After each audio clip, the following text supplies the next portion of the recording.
right, ladies and gentlemen, welcome here to Boots on the Ground Radio.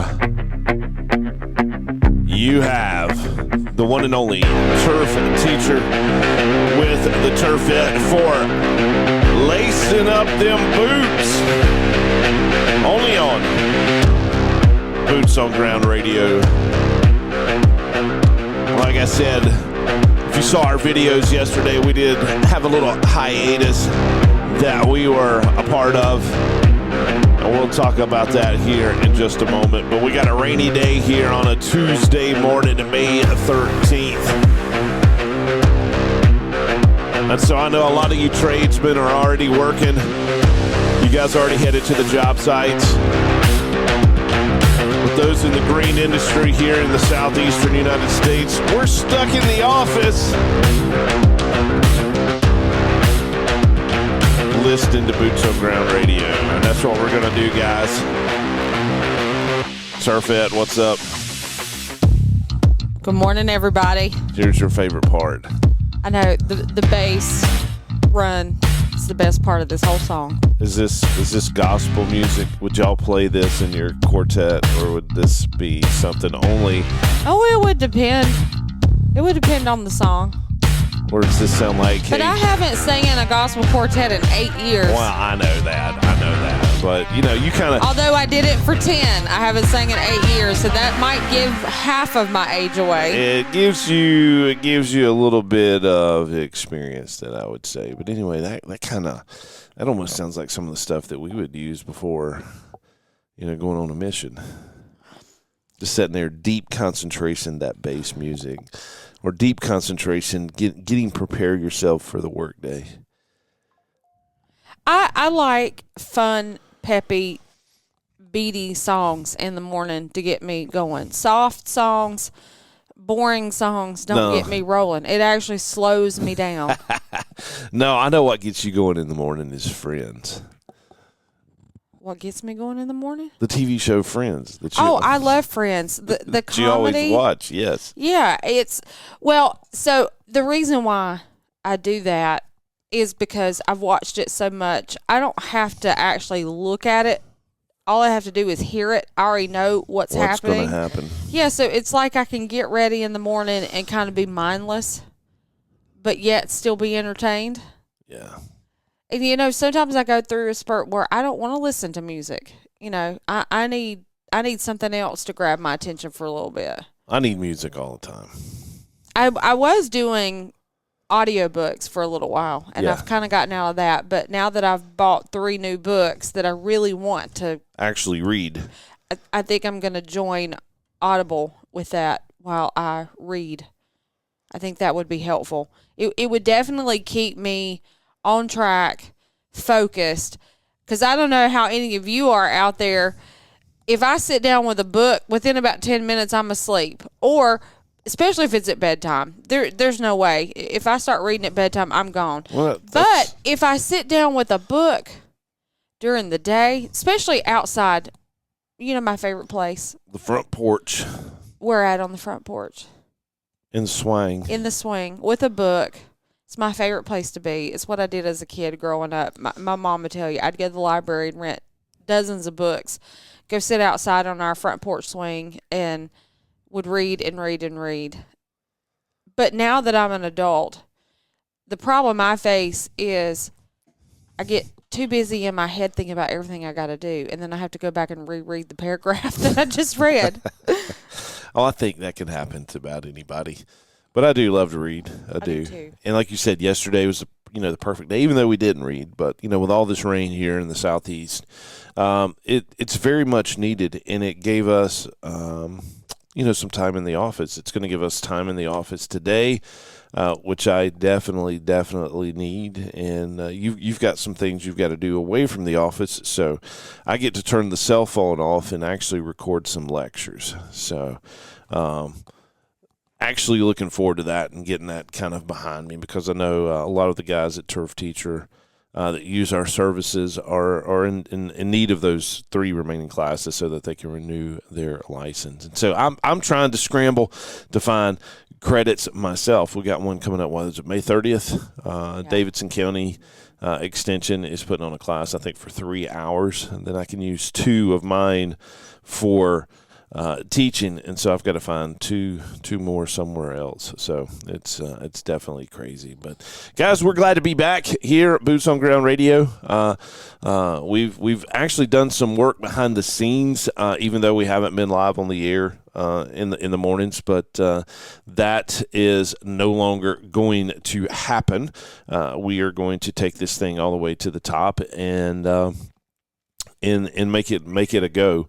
It's been very, very tough for us, with Mom's situation, just back and forth between the emergency room and then having to go to a rehab facility to get her strength back to actually learn some physical therapy, occupational therapy, because 4 years ago, in April, so it's just been 4 years, she fell and broke her neck and was paralyzed neck down, and has since, had surgery and was able to learn how to use her hands and arms again, and eventually able to learn how to walk again after several months of therapy after the surgery. All of this, came back only through God's will. So, and that was very tough for Mom, because my dad was, battling cancer at the time, and they were in 2 different hospitals for several months. And so they went quite a long time without seeing each other. And so, and then most of everybody in the green industry, knew my dad, passed away, September 30th in 2023. So we're coming up on 2 years this fall, right before we head to Equip Expo. So, and luckily, you're here with me now to go to Expo, because Dad always did. And so, it was I didn't know you when Dad passed, and it was just, like 9 days later, Expo happened that year, so I went by myself.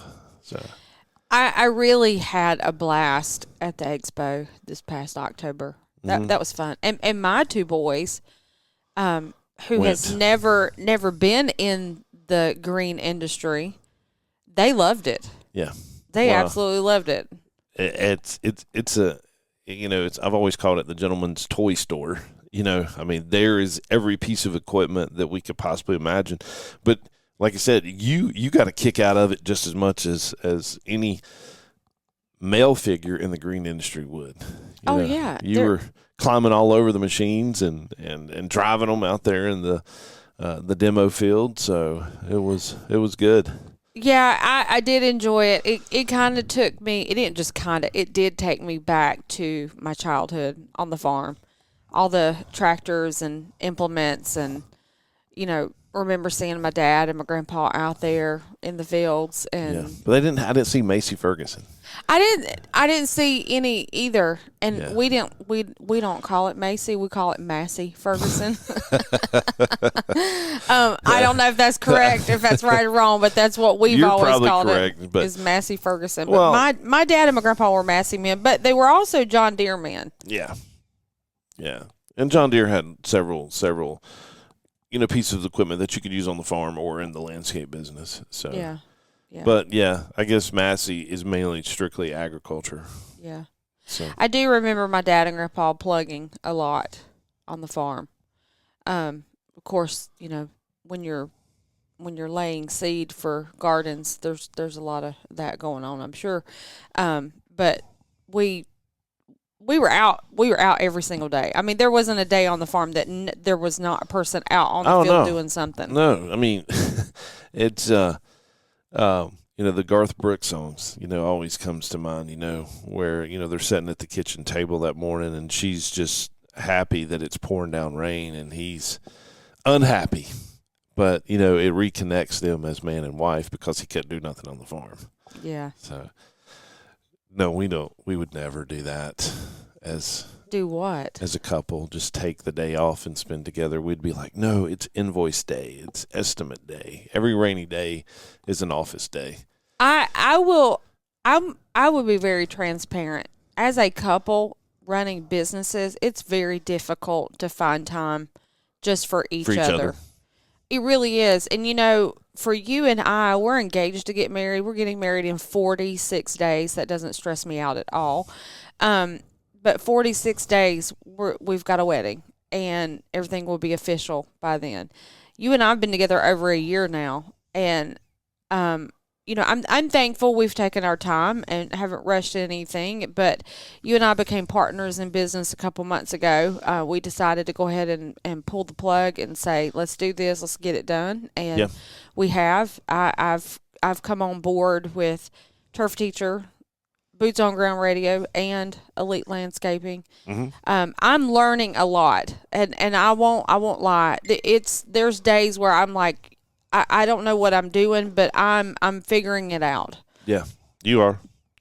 Going to school full time, I decided if I was going to be in this industry that I wanted to know what I was doing. You know, I came from the beauty industry, worked in the beauty industry my whole career, and I've been in sales my whole career. And it was dual. You know, I wasn't just in the beauty industry. I was in insurance and did sales. So I've been in front of people my whole life. Yes. Platforms, you know, I was in music all through high school and college, served on church staff, on the music staff. So I've been in front of people my whole life, and being around people, you know, is a huge part of our job. But you can't live life and not be around people anyway. I mean, everybody's like, you know, I have a people job. We all have people jobs. Yes. We do. It doesn't matter where you are. If you're a nurse, if you're a telemarketer working from home in your little cubicle in the office, I mean, you're talking or seeing people every day, all day, every day. 100%. So, but being a couple, learning each other, developing our relationship, and now being business partners and getting married in 46 days, there have been days it's been a challenge, and I won't lie. You know, everybody sees social media. You know, everybody sees the highlight reel is what I call it.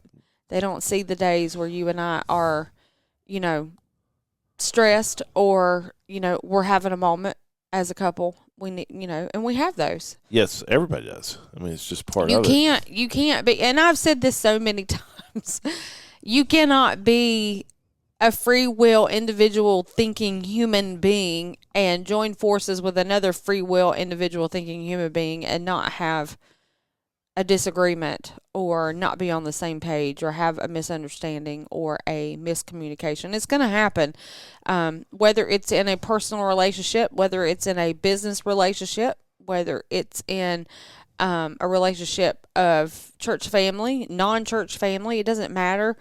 Those moments are going to happen.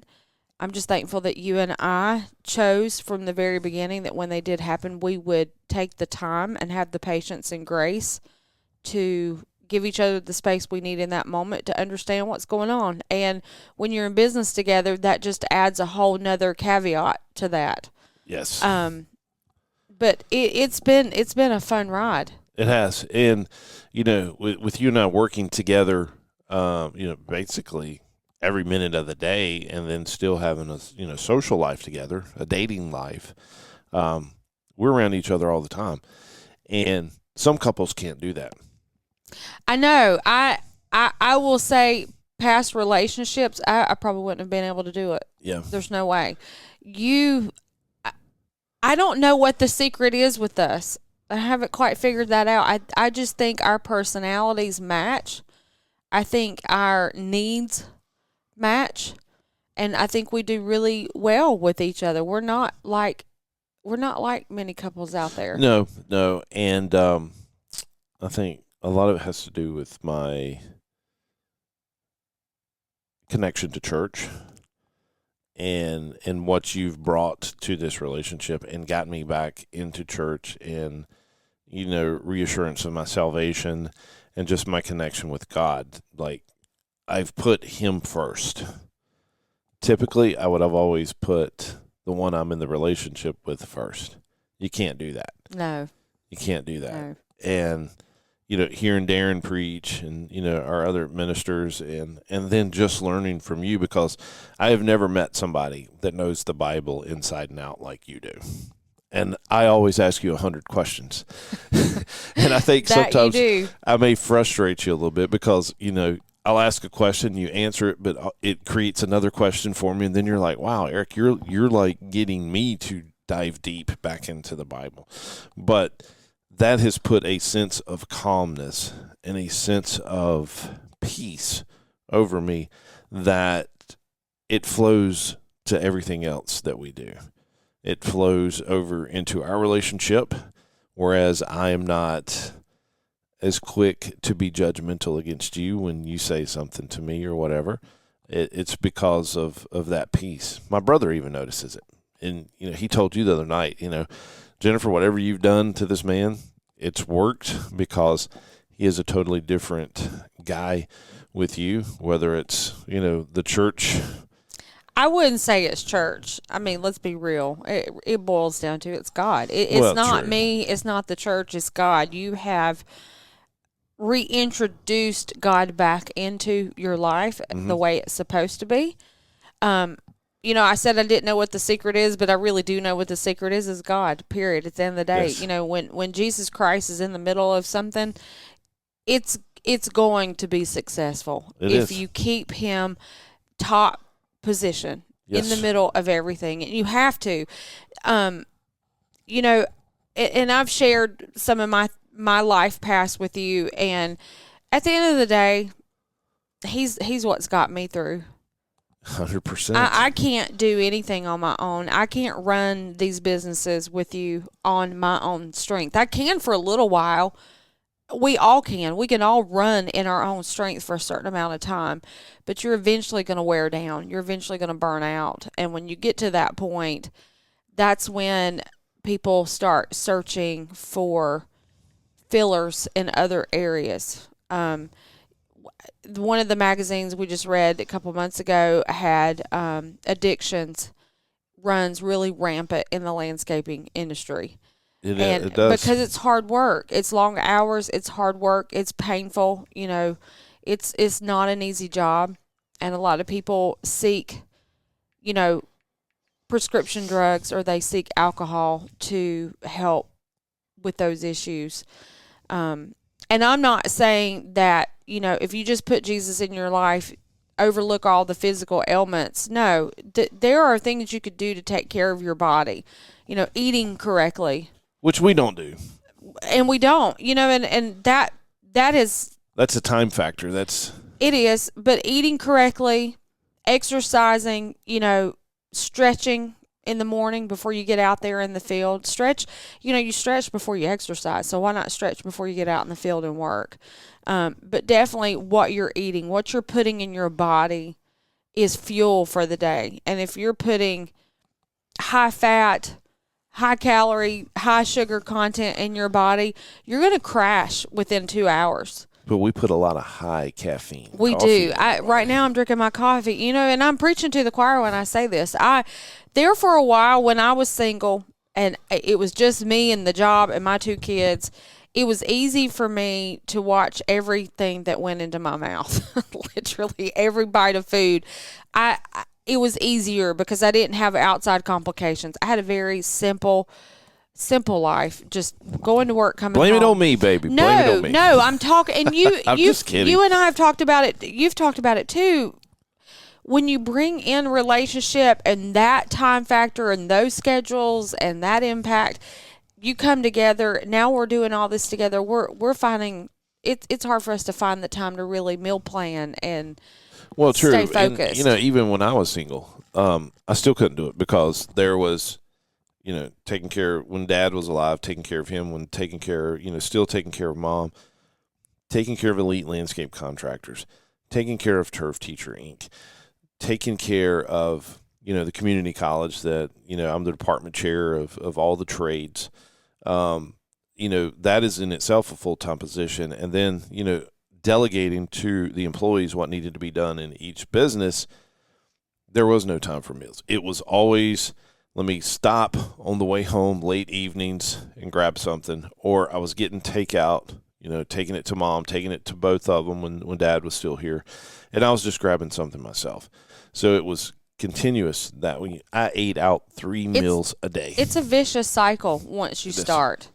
Once you start relying on outside sources like fast food restaurants, it calling in orders and going to pick it up, it does become a lifestyle. It does.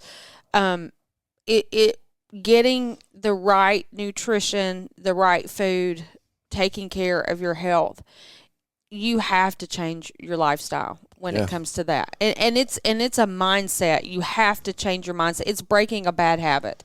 Well, and you're talking about feeding the body. We also have to feed the mind. Yes, 100%. And the mind controls the body. Yes. And for me, it's the spirituality. It's getting back to church. And you say, that it is God, and 100% it is God. But I feel guilty if we're not at church when the doors are open. Oh, for sure. I do too. But that's been my life. I mean, I have spent your entire life there. Yeah. And and I did too, guys. Don't think that I didn't grow up in church, but we went on Sunday mornings, and that was it. And like you said, and you've told me this multiple times, you're like, Eric, you needed that Wednesday night service. I could tell that, you were getting frustrated. You were getting a little bit, some anxiety was setting in. Wore down. Yeah, and I was wore down. When I go to church and I hear the gospel, it's like refreshing. Mm-hmm. And it gives me the strength for 3 more days to make it to the Sunday morning service. Well, and to add to that, I want to encourage whoever's listening. It's not just showing up at church is all that you need. You have to develop a personal relationship with the Lord on your own. Yes. And how do you do that? What is a personal relationship? It's getting in your Bible every day and reading the Bible, whether it's a chapter, whether it's a few verses, whatever works for you. And then developing a prayer life. That's difficult for a lot of people because a lot of people don't really know how to pray. And the best way I can tell you to pray is treat it like a conversation. Yeah. Just talk to God just as if he was sitting right in front of you. There is no magic prayer that you pray. You just simply start praying. You address the Father. You take your needs to him. You ask for protection over your family. You pray for, the people in your life that matter to you. And pray for your enemies. Yeah. Yeah. The Bible does say pray for your enemies. And that's the hardest thing to do is praying for your enemies, because praying for your enemies means you have to develop a certain amount of care for that person. Yes. And when you develop a certain amount of care for that person, it's kind of hard to hate them. Yeah. Yeah. That's true. I mean, that's true. God knew what he was doing when he told us to pray for our enemies. Amen. Amen. So, the secret formula, guys and girls, at the end of the day, for me and for my faith is Jesus Christ, knowing to go to the Bible and taking all of my cares. The Bible says, cast your cares upon him, for he careth for you. At the end of the day, Pastor Will said this to you Saturday at the encounter. You could tell people what's going on, but do they really care? Yeah. Yeah. Do people really care what's going on in your life? Why? It kind of sounds harsh to say that nobody cares, but really at the end of the day, we all have our own lives to live. We all have our own cares, our burdens, our stressors. We all have those things that we have to deal with. But the Bible says we're to cast our care upon Jesus because Jesus cares for us. But the Bible also says that we're supposed to bear each other's burdens. Yeah. As Christians, we're supposed to help bear those burdens, which is why you go to church, you sit in a Sunday school class, or go to a prayer room and share those burdens with like-minded believers who can go to the throne with you in prayer. Yes, 100%. And I think what Pastor Will meant by that is our ministers carry the burden for everybody. And so they're the ones not being prayed for. You've got to pray for your minister because look at everything that they do. They're the ones in the hospital rooms with the sick. They're the ones, doing the funerals. They're also the ones that get to do the weddings. There are the happy times for them. But there is a lot of burden on your pastors. Yes. And they need prayers, and they need that's simply just when you're praying, add them to the prayer list because they carry the weight of the congregation.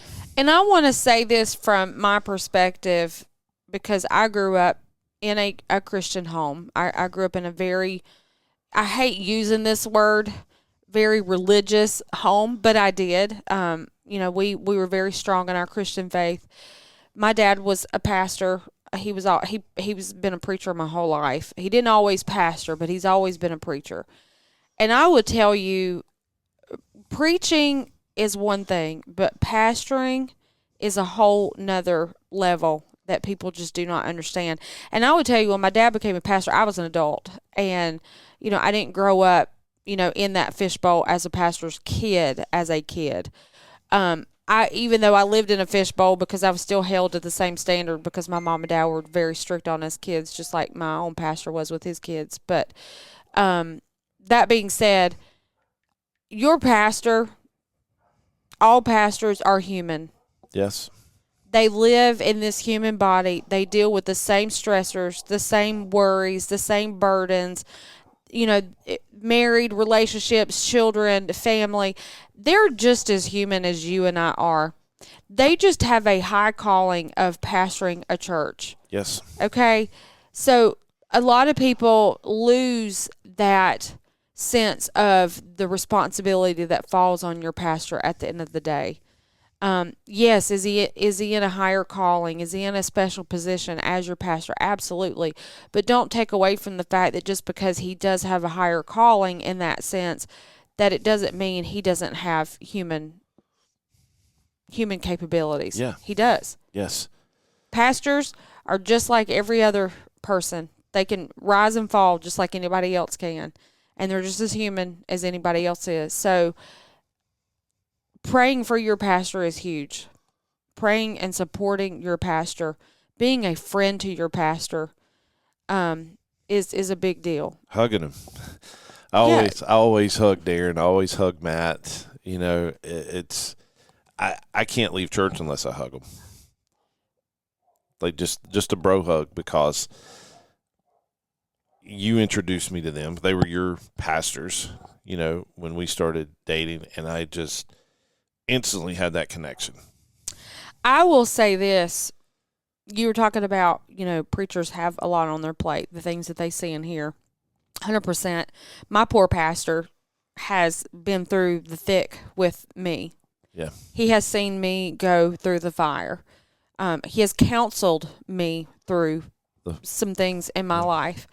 And I can't imagine having to be on the receiving end of that, sitting in the pastoral office, having to counsel somebody going through what I went through, and then think about of all the congregants in that church that he's talked to have had to counsel. The burden, and to see your church members go through storms that don't always, the sun doesn't shine at the end. Yeah.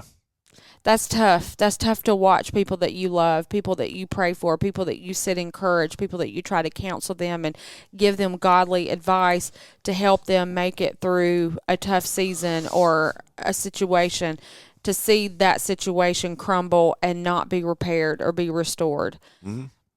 On the flip side of that, there are some restoration that pastors get to see.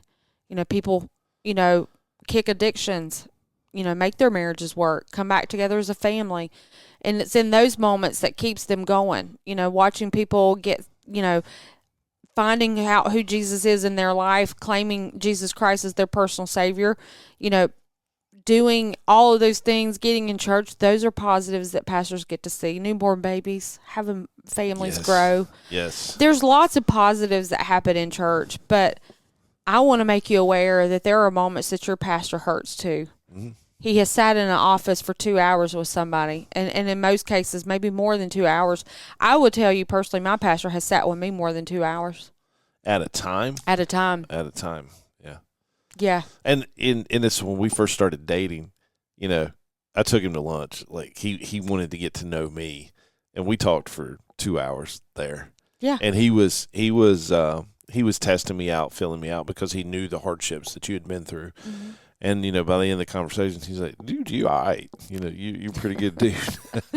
Well, you know, Darren came to me the first time you came to church with me. Yeah. You know, nobody had seen me with anybody for 2 years. Yeah. And you were the first person that came to church with me. And I had dated before you, and I never brought anybody to church with me. Yeah. I wasn't going to cross that bridge line with nobody yet until I knew that this was somebody I wanted to pursue something with. So when you came to church with me, Darren immediately came to me. You had walked outside and done something. He came to me. He said, Jennifer, you know, I care about you. I've seen you go through some things and your boys. He said, you know, I want you to know that I'm praying for you, and I hope that you're making the right decision, and I hope this is a decent guy. And I said, well, you're going to meet him. I want you to spend time with him. And you guys did. Y'all went to lunch together, and I got the approval. I mean, it's not like Darren came to me and said, "Hey, you can date him. I give you permission." But it is encouraging to see your pastor say, "Okay, I see that you've made a good decision." You know, because I hadn't always made good decisions in my dating life. Well, so but I was bound and determined that I was going to get it right. You know, and I've listened to Steve Harvey so many times, and he you know, he's great at relationship advice because he's been through some stuff himself. And he said, you know what, there's a lot of shame that comes with divorce. He said, but at the end of the day, so what? You got it wrong. Yeah. So what? It's not that, you got to keep moving, and you can get it right. And I truly 100% believe that you and I got it right this time. And we did. Putting God in the middle and focusing on that communication. You and I are great communicators, even though sometimes we feel like we don't communicate very well. I think we over communicate sometimes. Well, it's because I shut down. Like, and it's just like yesterday, we were sitting right here at the same spot, and we were doing, and you were like, look, what are the 5 main goals this week? What are the 3 that have to be done today? And I'm like, sweetie, I need like 2 minutes.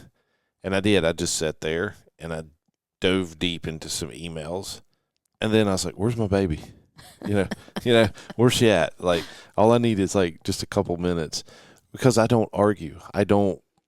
You say I jab, but I never raise my voice. To me, that's no different than jabbing. And I mean, you guys and girls, if you're listening, you're going to get it inside, behind the scenes with our relationship on these podcasts, because we're just very transparent people. We are. But I don't jab. I'm not a jabber. But you elevate that voice. But I'm elevated. And it comes down to, because I am passionate about every single thing I do in my life. I am passionate about it. I'm very passionate. I am too, but I'm just not. No, and I'm not saying you're not. I'm just saying I tend to show my passion in other ways. And mine is my decibel level. When I'm upset or I'm trying to prove a point or say something important, I tend to raise my decibel. You know, and I didn't feel so bad, because the other day my sister-in-law was like, you know, that's the one thing your brother hates about me is I do the same thing. And you and my brother are a lot alike in that aspect. We are. You know, y'all are like just give us 5 minutes outside by ourselves in our own headspace. Just leave us alone and we'll be fine. And you are definitely, you are definitely collective. That. You're definitely that. But you know, relationships can be difficult, but communication is key. And I think communicating with each other, and this flows into business. So we're going to redirect this for a second away from relationships, personal, private relationships, into your business relationship. You have to communicate. You have to plan your week. You have to, every single day before you start your day, we'll take the spiritual side out, okay? you start every day spiritually with God privately. But when it's time to sit down in front of that computer and start your business for the day, or get in that truck and hit the road and take your equipment and go get the yard started, or get your irrigation job started, or if you're doing any kind of lawn care, whatever that looks like, you've got to plan your day. So back to what you said yesterday, one of the biggest things that helped me, and I learned this in the insurance world that I was in, time management was huge for me. In the sense, when you're sitting in front of a computer all day, it's easy to get really distracted and get bored, or, lose track of time because you're sitting. What does that mean? Like, I've heard a lot of people say that word a lot, and I've yet to figure it out. I know exactly what you're talking about. Bored. I don't ever get bored. There is too much in my life to get bored. But time management is key. And when you have a very active mind like mine, and we call that attention deficit, and you have a hard time focusing, it's easy to get lost. And I've seen this with you. You get lost in your head, and it stays in your head. It doesn't always translate to paper. It doesn't always translate to where somebody else can help you plan or know what's going on. So my job, I think my biggest thing with you is helping you stay track of what's going on in your day, helping you keep track of your schedule, what jobs are being done today, who's got to do what needs to be finished by the end of the day. And I think the biggest thing I've learned in business is time management. Setting 5 top important things that has to be completed by the end of the week. Okay, whatever that is. If it's making sure, Tom needs invoiced by the end of the week because he only pays a certain amount of time each month. And we have customers like that. Yeah. So they have set invoicing times that they will only pay you a certain specific date of the month. So you've got to have this invoice done by the end of the week. So that needs to be in your top 5. Or if you need emails returned, that could be a daily top 3. So you have your top 5 things that need to be done by the end of the week. And then every day set a top 3 things that need to be done at the end of the day. Whether that's answering phone calls or responding to emails, or, you've got something to do in the office, or there needs to be something finished at this particular job today. Find out what your top 3 things are for today. Write it down. And then at the end of the day, check them off when they're finished, and you feel that box. You do. You feel accomplished. You feel like you've finished a task. And when you see those tasks written down, and like you said, either you check mark it or you cross it through, however your system is. But when you see a task completed, it builds motivation to complete the next one, and then the next one, and then the next one. And then if all of these are minute little items that are building towards that main goal, before you know it, you've accomplished and finished that one goal. Yeah. Your task can be overwhelming. When you sit and look at everything that's going on, it's easy to get overwhelmed. So especially in the head, yes, as you call it. And it's got to come out. You got to put it on paper, whether it's on paper or in your Outlook. If you do it on an iPad or your cell phone, whatever works for you. I'm both technology and old school. I like to write things down, but I also like to utilize technology. So there's a good way of doing this. I keep a calendar book that I write everything down, because I am all about seeing it, writing it helps memorize, helps you retain that information if you 100%. Write it. Same thing with writing college notes in school. Yeah, I still write. Yeah. I make my own note cards for things when I have to study. Writing has always been an instrumental form of helping me study. So there's, that is technology, because there's the digital technology and then there's the analog. Technology. And you'll learn that in the design classes. It all, especially with what we do, with design build and landscape architecture, landscape design, day one is trash paper and a Pentel sign pen or Sharpie. And that is your number one tools as a landscape designer. So writing that stuff down, again, people probably laugh at us, but like you said, that good old calendar book, when you write it down on there and you've got your whole book in front of you and you can flip pages, and it instills it in that head. It does. When you write it, you remember it, and it's there. I love what you said about digital versus analog. We lose sight of that just because we write something down versus a computer. We're in such a technology-driven world that we have forgotten that there's still analog out there. Yes. And analog is simply a pen and a piece of paper. Yeah. It's technology. It is. So don't lose sight of that. The analog is still very much a useful tool when it comes to your business. But utilizing your Outlook calendar, you was talking about task. There's an option in your Outlook calendar and in your email to set task. Yes. That at the end of the day, when you're done, you can click that task and it shows that it's finished. And you can set up reminders. You can invite people to an event on your calendar. So you and I have gotten into the habit that whatever we put on our calendar, I add you as a guest or you add me as a guest. So that way it goes on both of our calendars and we can see what's happening in the day. So getting organized in your business, whatever works best for you, utilize it. But I would tell you the best advice I ever got was simply just write it down. So if you just write it down on a piece of paper and then transfer it to your Outlook, fine. But if you keep it on a piece of paper in your truck or in your car, you've always got something to refer back to if you don't carry technology. And there are some people still in the green industry that don't use computers, that don't use technology. There's still very much a date book. Yeah. Yes, and handwriting invoices and using, the carbon copy credit card slips. That stuff is still existent. And that's okay. If that works for you, great. If changing is going to upset your routine and cause more stress on you, then don't change. Do what works for you. But if you are technology driven and you're not afraid to use technology, there are other ways to keep yourself organized throughout the day. But the biggest thing I've ever learned is time management and breaking it down into things that top priority today. This is not priority, but it needs to be done by the end of the week. Set your top 5 things. Maybe you just need a top 3 for the end of the week, but I do a top 5. And then every day I write the top 3 things that need to be done by the end of the day. And then at the end of my work day, I look at my calendar for the next day. Okay, this is what's happened today. This person called. I need to return this call. I need to do this email. I need to get this form filled out. I need to send this invoice. I need to book this job. I need to go visit this site to quote, whatever. Now that you've seen your day happen, now you can reset your top 3 for the next day. And you do that every day. That's the biggest thing that's ever helped me.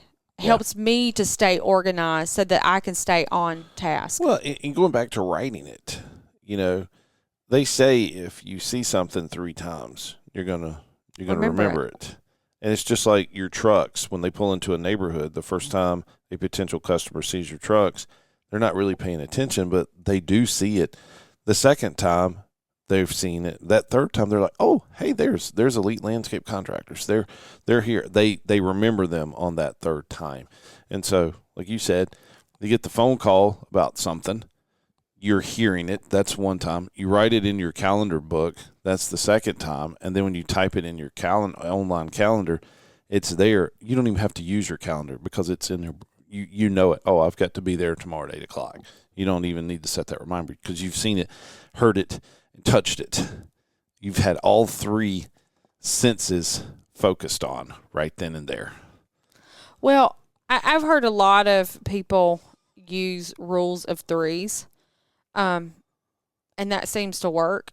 I don't remember all of the information that goes by the whole rules of 3s. You do in landscape design. But yeah, there even survival, there's rules of 3s. Well, there's the 7 C's for survivability. Well, you even said it to me. You can't you can survive 3 minutes without breathing, 3 hours without shelter in extreme condition, 3 days without water, and 3 weeks without food. Well, yeah, based on that, yeah. But I thought you were talking about the C's. No, there is a survival of rules of 3s, but then in business, there's all kinds of rules of 3s. So just look it up, Google it. The best thing that's ever happened was Google and being able to search stuff. you can't believe everything that Google says, but you can find a lot of information. You know, for me as a kid growing up, we didn't have technology at our fingertips. So what did we do? We got in a car and we went to the library and we looked the books up. Yeah. We used a little index card system to find the subject we was looking for. Which was technology. Yeah, it was analog. Yeah.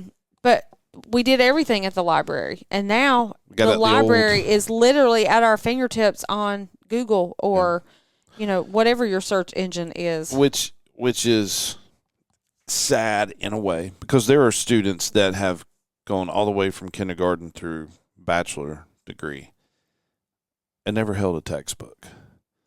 They've done it. I don't know how they do it. They've done it all electronically. I don't know how they do it. And I say that because I need a book. I need a physical book in my hand that I can highlight and write in. I need that. Yes, are there ways to highlight the words in technology and highlight it? Yes, and then now you've got a referral to go back to because it keeps notes of that. That don't work for me. I need a book to flip open, find the page, find what I've highlighted, find what I wrote down.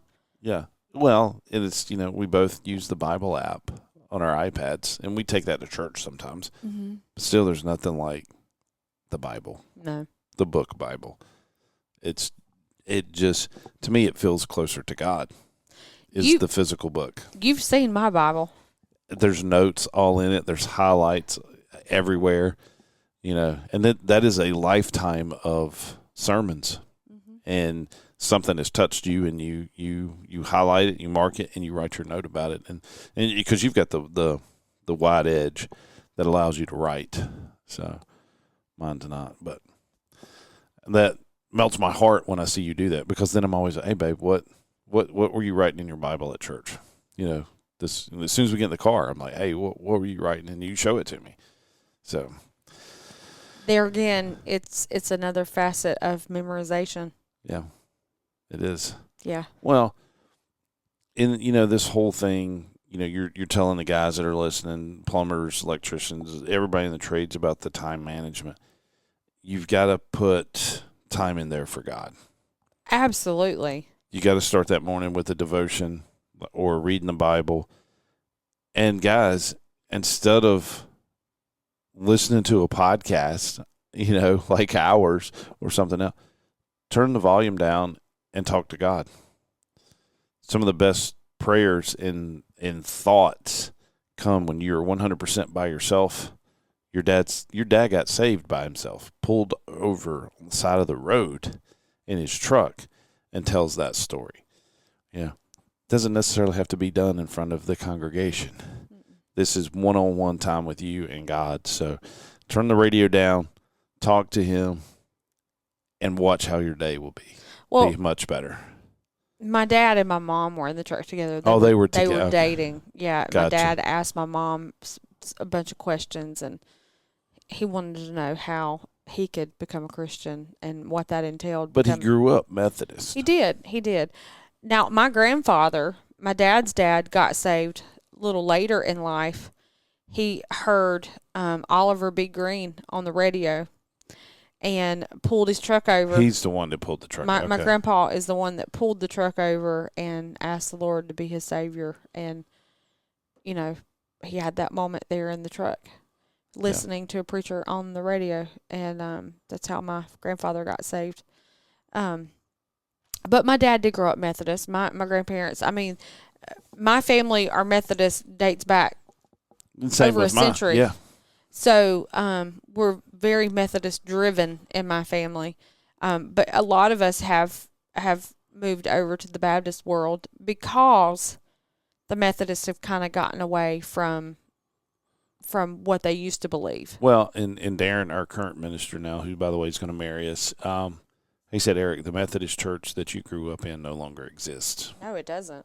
It's, they completely changed. And he said, so, do not feel bad or regretful that you've let, he said the Methodist church left the Methodist. Like, they totally changed their whole foundation. The foundation of it's gone. And, when they start pulling physical churches from congregations and just, taking it and shutting it down. That's basically what happened to Dabb's Chapel. And we were lucky enough that, Mike and his wife, came in and purchased the church. And it was the best thing for that church. The church is absolutely gorgeous. The amount of money and time that they've put into it. Heart. That church will be here it'll be here another 300 years. And, in the condition that it was when, the UMC took it from us, it would have just continually, eventually probably would have fell in. Yeah, it would have rotted away. Yeah, no TLC put into it at that point. So, and like I said, we grew up Methodist, and you said the only difference between the Methodist and the Methodist is the baptism. Whether full submersion or sprinkle, but your dad, the night that I talked to him about asking you to marry me, we talked about salvation, and he explained it to me so clearly, because he said, Eric, I grew up Methodist. We do the same thing. It's just in the Methodist world, it's called reborn Christian. Baptists say, salvation, and the day I got saved. It's a word, but it's the same thing that the Methodists do. And you've told me 100 times, if not more, people overcomplicate salvation. They do. It is really, God made it one of the easiest things to do. As humans, we tend to overthink and overcomplicate everything. Or we try to find a way to reinvent the wheel. Yes. And that's what this society is based on right now, is reinventing old and making it new. It sounds like my employees when I'm on the job site with them, questioning why are we doing it this way, because I'm like, I got 30 years on you guys. Right. But yes, we tend to overcomplicate things that are very simple. Why can't we just leave simplicity? Yeah. Why can't we just take something that's very simple and leave it that way? We're not on here to preach, and to do all that. But however, faith is a very big component of Boots on Ground Radio, and it will always be. Always. As long as Eric and I are at the helm of Boots on Ground Radio, faith is going to be our number one position. And that is something that we have decided that we will continue on that track. If we can just touch one tradesman's life and bring them to God, we've done it. He's the answer for everything. Yes. Jesus Christ is the answer for everything. And how many times have you asked me a question and I couldn't answer it? You were saying earlier that I get frustrated. I'm not frustrated at you. I'm frustrated at myself for not knowing the answer or not being more in depth with my theology like I should. Yeah. But really, at the end of the day, if you've got a question about something, my mom and dad gave me the best advice. Don't go to anybody else. Pick up your Bible and go to God and let God show you. He never fails. He will always show you the answer. Yeah. It may take some time. It may take some thought on your end and really spending time in the Bible to search the scriptures about what God has to say about that particular subject. But God will show you. And how do you know he's showing you something? Well, we have a conscience. And when you're saved, the Holy Spirit takes over that conscience. And he will convict you. When I say convict means make you feel something towards that. I'm going to look up the word conviction because I think this will really help some people. Conviction is a declaration of offense or guilt.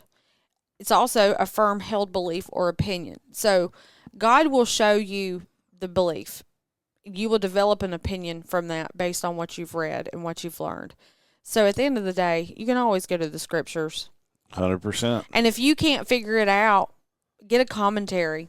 Go to the bookstore and buy a Bible commentary with some backup on these verses that will help you understand the depth and meaning of that verse based on the Hebrew language. Or go to your pastor.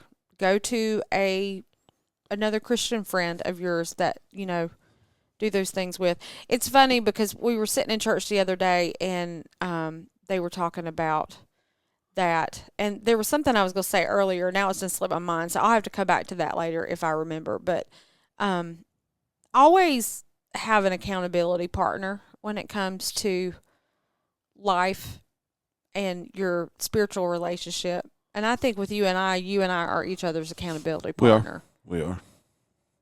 I think that helps to have that. Also helps to have somebody accountable when it comes to your diet and fitness.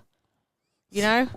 And with your business. Well, you know, if you have somebody that you can pick up the phone and call and talk to, say, hey, I had this happen today. What would you have done? Or would you have done anything differently?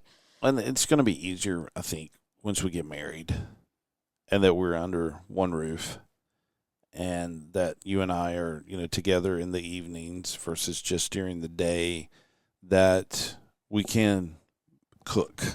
Yeah. We can plan out the meals for the week and, go to the grocery store one time instead of multiple times. I think that's been the biggest hurdle. Complication for us is because we're scattered. Yep. It sounds like we're going to the Waffle House. And then we have 5 kids combined. My 3 girls, your 2 boys.